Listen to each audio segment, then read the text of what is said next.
witnessed the most important election event of Tuesday ever. Hey, can I call you Joe? They have a gay daughter. I am going to be positive tonight. Senator, you're no Jack Kennedy. Who am I? Why am I here? With all due respect, that's a bunch of malarkey. You whipped out that Mexican thing again.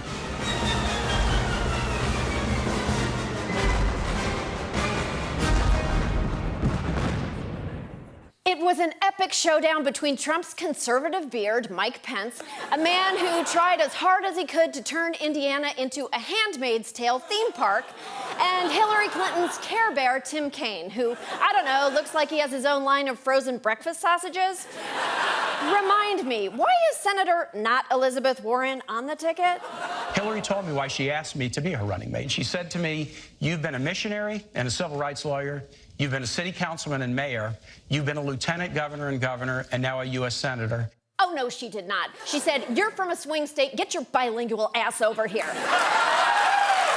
Both candidates passed the test of looking vice presidential, whatever the hell that means, right up to the moment when they opened their mouths. Nixon released tax returns when he was under They're going audit. to raise your taxes. If you can't meet the Nixon, let me talk about this Senator, issue I think I'm still on my time. Well, you know absolutely that, and you know true. that, Governor. It's absolutely true. Gentlemen, the people at home cannot understand either one of you when you speak over each other. Hey, it's no walk in the park when you speak one at a time either. I was in Washington, D.C. on 9/11. I saw the clouds of smoke rise from the Pentagon. I was in Virginia, where the Pentagon's located. I know you were. I flew the plane. Wait. America's assistant youth pastor could have won the debate without saying a word. Sadly, Kaine let the bright lights of the big boy stage get the best of him and spent the evening barking like an overeager puppy who'd been given one too many treats for his speak trick. Tens of thousands of people in this country and paid a few taxes and lost $1 billion a year. Accepting contributions from foreign governments. You are Donald Trump's apprentice. You failed to renegotiate. More American troops Hillary in Iraq. Clinton, You can propose that. Right. While she was Secretary of State. Okay, now I can wait. She had a... Down, boy. Don't make me crate you.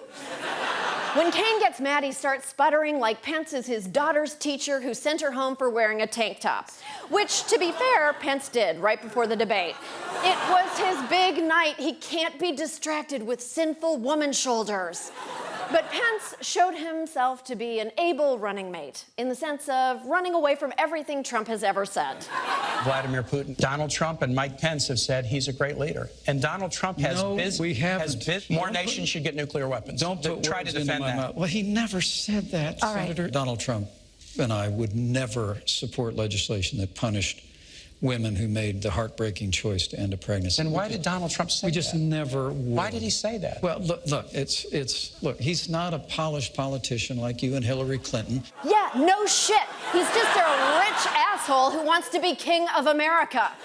Pence lied all night, but he did it in such a soothing FM radio voice. He never lost his cool, which is weird because no one has ever accused homophobic Race Bannon of being cool. Of course, caring about the vice president's calm temperament when an erratic rage quasar is at the top of the ticket is kind of like asking a car salesman about the airbags on a car that is currently on fire. A little bit reassuring, but kind of beside the point.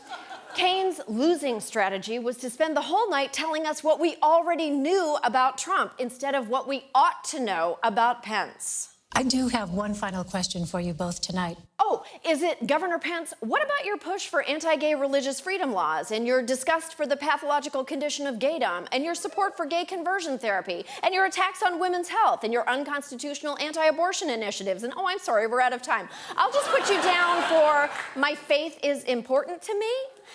Post-debate, the pundits were unanimous in their eagerness for this election to be over. I saw another candidate on that stage last night. I saw Pence 2020. Has made himself probably the front runner for the Republican nomination in 2020. He threw Trump under the bus. Pence is running in 2020. No, we are not starting the 2020 election now.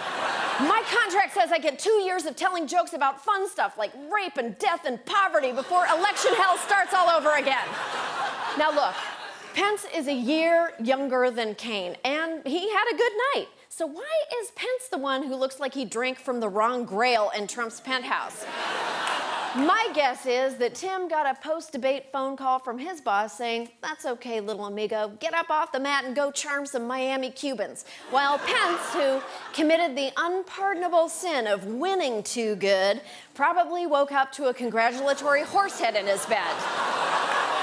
Which is the second most horrifying thing the governor's gotten into bed with. We'll be right back.